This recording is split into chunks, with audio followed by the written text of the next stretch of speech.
안녕하십니까. 광주지방변호사에 소속되어 있는 이채열 변호사입니다. 코로나 상황으로 직접 뵙지 못하고 또 영상으로 찍게 되었는데요. 항상 마스크 잘 쓰시고 백신 접종 잘 하셔서 항상 건강에 유의하시기 바랍니다.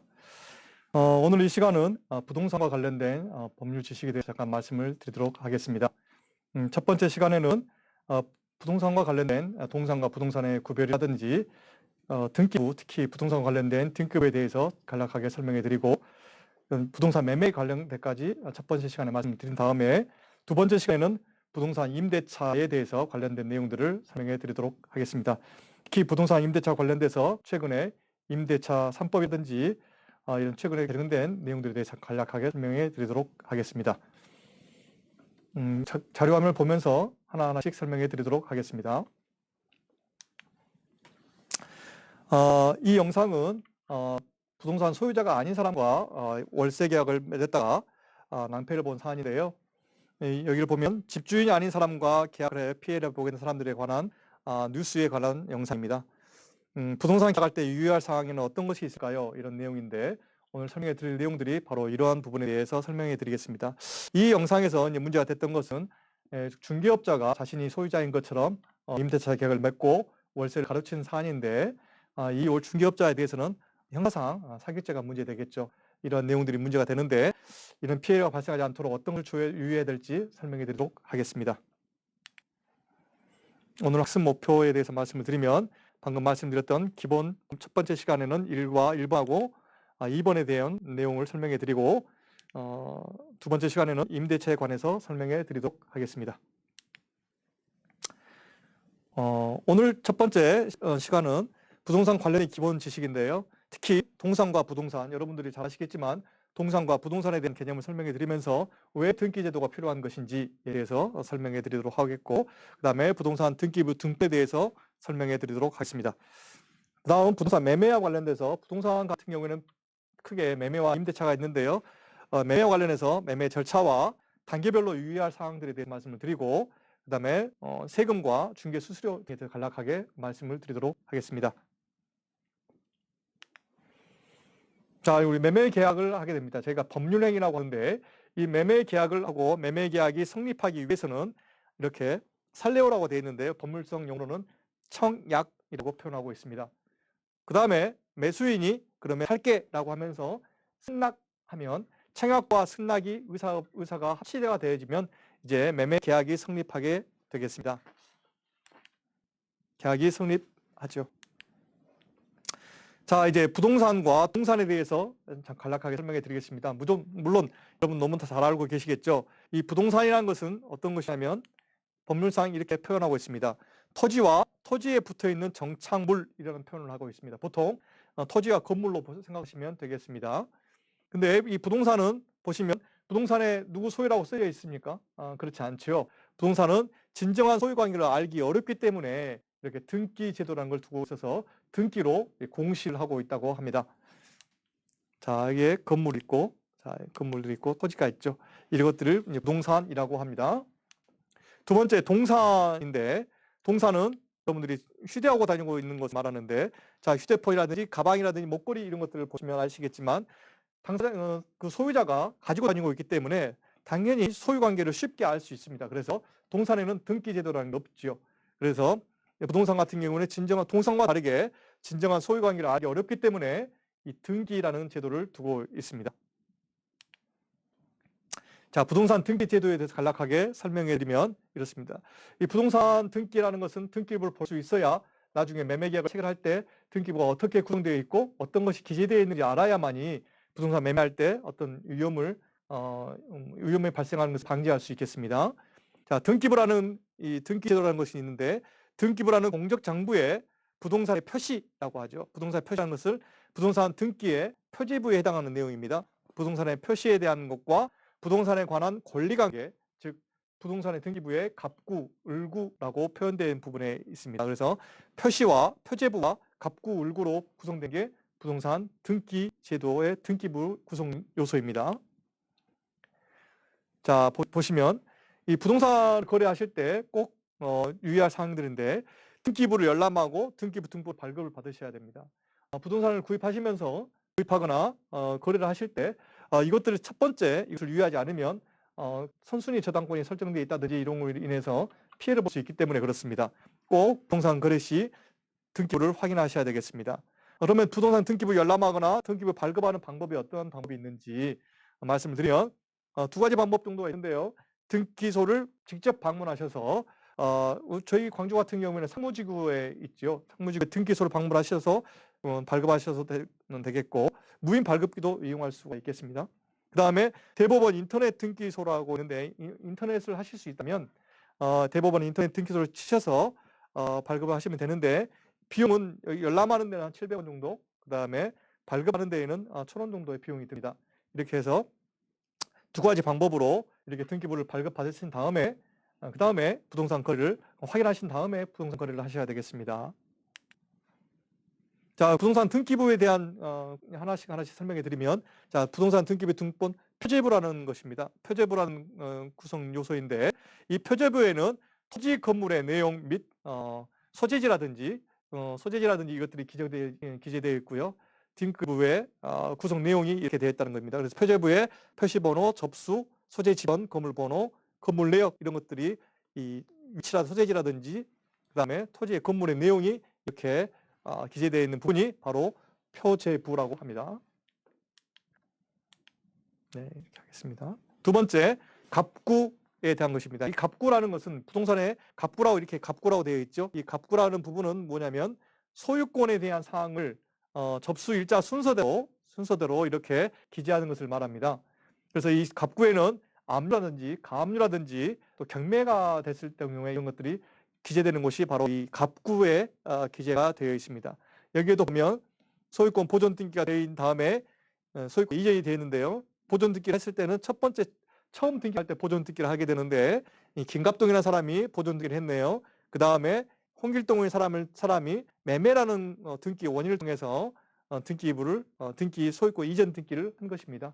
이러한 것들 소유권과 관련된 소유권 보존, 소유권 이전 이렇게 소유권에 대한 사항을 기재하는 내용이 있는 곳이 바로 등기부의 갑구에 해당하는 것입니다. 가압류 관련된 내용도 이렇게 기재가 된 것이죠. 그 다음에 을구 부동산 등기부의 처음에 표제부, 두 번째 갑구, 세 번째 이제 을구에 대한 설명입니다. 을구는 이렇게 등기부에 을구라고 써져 있지요. 을구라고 되어 있는데 소유권 이외의 권리사항에 대해서 기재하는 것이 바로 을구입니다. 그래서 저당권이라든지 전세권이라든지 지상권이라든지 이러한 소유권 이외의 권리사항을 기재하는 것인데요. 이 등기 목적을 보시면 여기에 근저당권 설정으로 되어 있죠. 이렇게 근저당권이 설정되어 있는지 아닌지 이걸 잘 확인하시고 부동산 거래를 하셔야 되는 것인데 채권 최고액이 600만 원으로 되어 있네요. 예전에 600만 원인데 대부분 채권 최고액은 피담보 채무액의 한 120%, 130% 정도 해서 기재하게 되는 것인데요. 그래서 채권 최고액, 채무자가 누구냐, 그 다음에 근저당권자가 누구냐 이런 내용들이 기재되는 것이 바로 등기부의 을구에 기재되어 있습니다. 그래서 여러분이 부동산 거래를 하실 때에는 항상 갑구도 중요하지만 을구도 잘 보셔야 되겠습니다. 다음은 부동산 거래 절차에 대한 설명인데요. 그 주의사항에 대해서 잠깐 설명해 드리면 첫 번째, 등기부를 확인을 하셔야 되겠고 두 번째, 매매계약서를 작성하시는데 이 매매계약서를 소위 저희 법률적으로 처분문서라고 하는데요. 이 처분문서를 잘 보관을 철저하게 해 두셔야 됩니다. 왜냐하면 재판상이 법적 분쟁이 발생하게 되면 가장 중요한 것은 이 매매계약서 처분문서의 내용대로 재판이 이루어질 가능성이 큽니다. 그래서 매매계약서를 작성하실 때 꼭 잘 작성하시고 그 다음에 그 매매계약서를 잘 보관을 하고 계셔야 되는 것이에요. 그 다음에 계약금, 중도금, 잔금은 반드시 통장 계좌이체를 하셔야 됩니다. 대부분 현금으로 준 경우도 있어서 문제인데 계약금, 중도금, 잔금을 계좌이체했다는 것은 만약 계약이 잘못됐을 때 반환 청구하는 경우가 상당히 많습니다. 그런데 이걸 반환 청구할 때 계좌 돈을 지급했는지에 대한 문제가 발생하는데요. 이 통장 계좌로 이체해야만이 그 내역이 남기 때문에 그렇습니다. 그래서 꼭 반드시 계약금이나 중도금이나 잔금은 반드시 통장 계좌로 이체하셔서 그 근거가 남을 수 있도록 꼭 조치를 취해 주시기 바랍니다. 자, 탐색을 하고 어떤 땅을 살 것인가, 어떤 건물을 살 것인가 탐색한 다음에 아까 말씀드린 대로 등기부를 반드시 먼저 토지대장이라든지 열람을 꼭 하셔야 된다고 말씀드렸습니다. 세 번째는 매매 계약서를 작성하시되 매매 계약서 체결하고 그다음에 잘 보관을 하셔야 된다고 말씀을 드렸고, 그다음에 계약금 지급과 중도금 지급, 잔금 지급이 돼 있죠. 잔금과 등기는 대부분 통시이행 관계로 이제 행동하게 되는데, 이때 계약금이라든지 중도금이라든지 잔금을 지급할 때에는 반드시 통장으로 이체하시라고 말씀을 드렸습니다. 그다음에 등기가 된 다음에 등기를 해야만이, 우리나라는 형식주의라고 해서요, 부동산 같은 경우는 등기를 해야만이 소유권을 취득하게 되는 것입니다. 그 다음에 이제 남아있는 문제는 이 등록세와 취득세, 이런 세금을 납부를 하셔야 되겠죠. 이 내용에 대해 잠깐 뒤에서 설명해 드리도록 하겠습니다. 자, 계약 전에 반드시 확인해야 할 것을 다시 말씀을 드리면, 자, 이렇습니다. 조그만 아파트를 장만할 수 있게 됐는데, 보면 집주인은 금면 내놓긴 했지만 싸게 주겠다고 하면서 계약을 재촉하고 있습니다. 그래서 당장 계약하자라고 이렇게 하고 있을 때 여러분이 어떻게 해야 될지, 자, 여기 있습니다. 방금 이전에 말씀드렸지만 사기 전에 이렇게 어떤 부동산을 거래할 때는 이렇게 급하게 하는 경우가 있죠. 급매라고 해서 나올 때가 있는데, 항상 조심해야 될 것은, 하실 때 반드시 등기부 등본, 이것은 먼저 반드시 확인하는 이후에 아무리 급하더라도 등기 등본을 확인한 다음에 체결을 하셔야 되겠고요. 그 다음에 대리인과 계약하는 경우가 있습니다. 이 사람이 그 소유자가 아니고 대리인과 계약을 하신다면, 난 누구 대리인을 했다라고 할 때 꼭 확인하셔야 될 것은, 대리인의 신분증하고 그 매도인 본인의 인감증명서가 첨부된 유임장을 꼭 확인하셔야 됩니다. 인감증명서 있지 않으면 이거 유임이 안 된 걸로 볼 수 있기 때문에요. 꼭 인감증명서 첨부된 유임장을 확인하셔야 되지, 만약 이것들을 확인하지 않고 거래를 하셨다가 낭패를 보는 경우가 바로 무권대리라는 것이 있습니다. 권리가 없는 사람과 하게 되면 그 계약은 무효가 되기 때문에 그렇습니다. 그래서 무권대리 방지를 위해서 꼭 대리인과 계약하실 때에는 대리인의 신분증과 매도인 본인의 인감증명서 첨부된 유임장을 확인하시고 부동산 거래를 하셔야 될 것입니다. 자, 그 다음에 매매 계약서를 작성하셔야 될 텐데, 매매 계약서를 작성할 때 유의사항들을 잠깐 말씀을 드리면, 이 매매 계약서는 이렇게 구성되어 있습니다. 첫 번째, 부동산의 표시가 이제 나오게 되는데, 이때 여기 부분입니다. 토지와 건물 대장과 등기부 등본의 내용이 일치하는지를 꼭 확인하시고 매매 계약서를 작성하셔야 되겠고, 자, 부동산의 표시에 대한 내용입니다. 두 번째, 부동산 매매 계약서는 계약 내용으로 이제 구성이 되어 있는데, 특히 이제 1조 관련해서 매매대금, 계약금, 중도금, 잔금 이렇게 되어 있습니다. 이 부분을 꼭 기재하시고, 가장 중요한 건 또 이때 이 영수자라는 부분에 꼭 사인을 하시고 도장을 꼭 확인하셔야 되겠습니다. 매매 계약 내용, 영수자의 사인 및 도장 받아두기, 그다음에 금전 지급은 전에 말씀드린 대로 꼭 통장 계좌로 이체하시라고 말씀을 드렸습니다. 그 다음에 매매 계약서 내용이 이렇게 쭉 나와 있죠. 계약서를 보게 되면 이렇게 부동 문자로 이렇게 되어 있긴 합니다. 이렇게 되어 있는데, 가장 중요한 것은 여기 중요한 것은 주로 5조하고 6조의 문제입니다. 부동 매매 계약을 하다 보면 빈번하게 발생하는 문제인데요. 5조에서 계약금의 계약의 해제 부분입니다. 계약을 했는데 다른 땅이 더 좋다든지 이럴 때 계약을 해제하고 싶을 때가 있습니다. 이때 뭐냐면 중도금을 지급하기 전이라고 합니다. 그래서 중도금을 지급한다는 것은 실행의 착수라고 하는데, 이 중도금을 지급하기 전에 매도인 같은 경우는 계약금의 배액을 주고 상환하고 계약금을 해제할 수도 있고요. 매수인은 계약금을 포기하고 해제할 수도 있습니다. 그래서 중도금 지급 전이라고 한다면 그 계약을 해지해서 다시 원점으로 돌릴 수 있는 방법이 있다는 것 아시고, 그 다음에 6조 같은 경우 채무 불이행과 손해배상인데, 이 계약을 체결하다 보면 계약대로 이행하지 않는 경우가 있습니다. 소위 이행지체라든지 또 이행 불능이 되는 경우가 있게 되어지는데요. 이런 경우에 손해배상을 청구할 수 있으니까요. 그런 문제가 계약을 이행하지 않는다고 한다면 손해배상까지 청구해서 그런 피해를 회복하시면 되겠습니다. 자, 매매 계약서 관련해서 이제 특약과 서명 날인 부분입니다.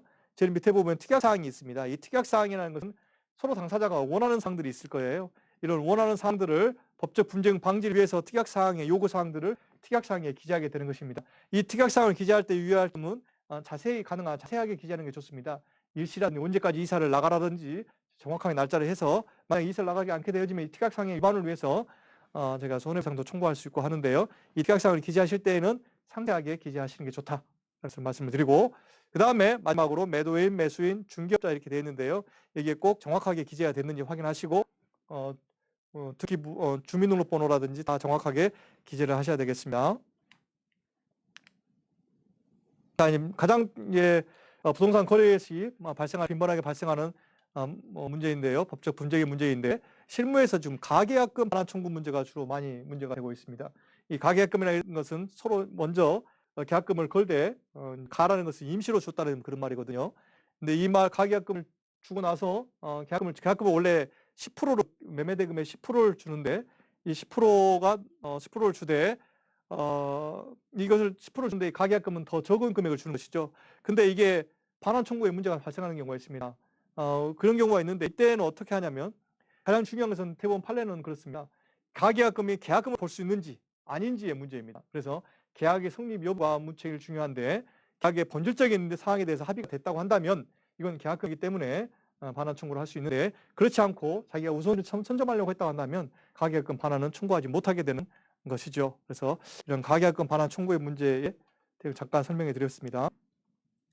자, 이 내용을 계약금까지 지불했는데 해지할 수 있느냐, 아까 말씀드린 계약금 계약에서 해지할 수 있다는 점 말씀드렸고, 자, 등기부 등본은 수시로 확인을 해야 된다라는 건데, 왜냐하면 계약금, 중도금, 잔금 기일이 길기 때문에 그 사이에 저당권이 설정되는 경우가 있습니다. 그래서 그런 경우에 법적 분열 방지하기 위해서라도 수시로 중도금이 집행 기일 전이라도 등기하기 전이라도 항상 등기부 등본을 수시로 확인해서 저당권은 설정되지 않도록 또 그것들을 또 미리 방지하려면 특약사항에 먼저 계약하실 당시에 담보를 제공하지 않는다라는 특약사항을 기재하시면 더 좋겠습니다. 등기 신청 절차가 있는데 등기 신청 절차는 우리는 저희가 형식주의라 말씀드렸는데요. 완전한 소유자가 되기 위한 절차인데요. 등기소에 방문하신다든지 해서 특히 법무사들이 많이 이런 일을 하고 있는데요. 혹시 못 하시는 법무사들 의뢰하셔서 신청하시면 되겠습니다. 등기 신청 시 필요한 서류는 다 이러한 내용입니다. 등기소 가시면 또 다 안내해 주게 되니까요. 보시면 되겠습니다. 부동산 중개 수수료 관련된 건데 이것만 아시면 좋겠는데 부동산 초과 수수료 약정이 있습니다. 이 초과 수수료 약정을 하게 되면 대법원 판례에서 이걸 무효로 보고 있기 때문에 초과 수수료 약정을 했다고 한다면 반환 청구를 하실 수 있으니까요. 꼭 초과로 약정을 하셨다면 반환 청구해달라 이렇게 요구하시면 되겠습니다. 네, 받을 수 있다는 되어 있네요. 그 다음에 취득 단계별 세금에 대해서 간략하게 말씀을 드리겠습니다. 부동산 취득 단계별 세금인데 즉 취득하고 부동산을 보유하고 부동산을 처분할 때 모두 발생되는 것인데 이 취득 시에 발생한 세금들은 이렇게 나와 있습니다. 취득세와 지방교육세, 농어촌 특별세가 있고요. 그 다음에 부동산 보유할 때 발생하는 것은 재산세, 종합소득세, 종합부동산세가 있습니다. 양도할 때 발생하는 세금이 양도소득세, 증여 상속하면서 취득한 걸 있을 때는 증여세와 상속세 등이 있겠습니다. 이런 세금도 있다는 거 아셔서 세금 납부를 지연하지 않도록 하셨으면 좋겠습니다. 자, 첫 번째 시간에서는 부동산의 일반적 개념과 그 다음에 부동산 매매에 대해서 간략하게 설명해 드렸습니다. 이상의 내용으로 첫 번째 시간을 했고요. 두 번째 시간에는 부동산 임대차 계약에서 하겠습니다. 잠깐 쉬겠습니다.